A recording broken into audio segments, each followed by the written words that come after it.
Part 3 ya. Jadi si yang curhat ini laki-laki umur 32 tahun masih cinta banget sama istrinya walaupun mendiang istrinya itu sudah meninggal lebih dari 6 tahun. Duh, saya bacanya tuh yang masih ada cowok kayak gini ya gitu ya.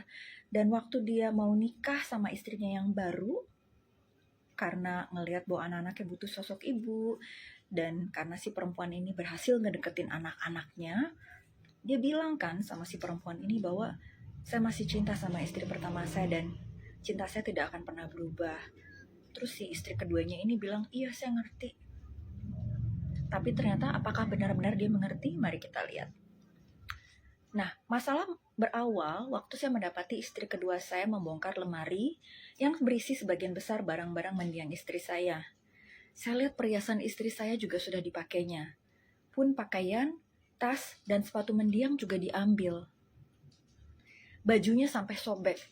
Saya bilang baik-baik, tolong dikembalikan ke tempat semula ya, nanti saya belikan kamu yang baru. Nah, istri kedua saya nurut.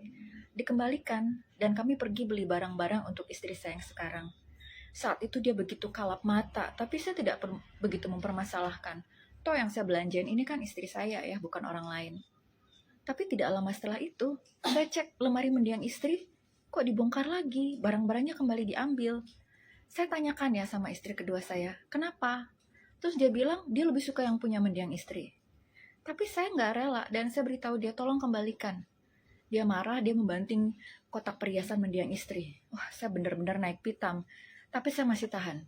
Saya masuk ke ruang kerja dan saya kunci untuk menenangkan pikiran. Nah, di lain waktu istri kedua saya minta saya hapus wallpaper mendiang istri saya. Saya tolak, karena saya pikir dari awal kan dia udah setuju dengan kondisi saya yang masih sangat cinta sama mendiang istri saya. Terus istri kedua juga mulai terobsesi dengan semua hal tentang istri saya. Dia suka tanya, cantikan dia apa mendiang istri saya? Seksian dia apa mendiang istri saya?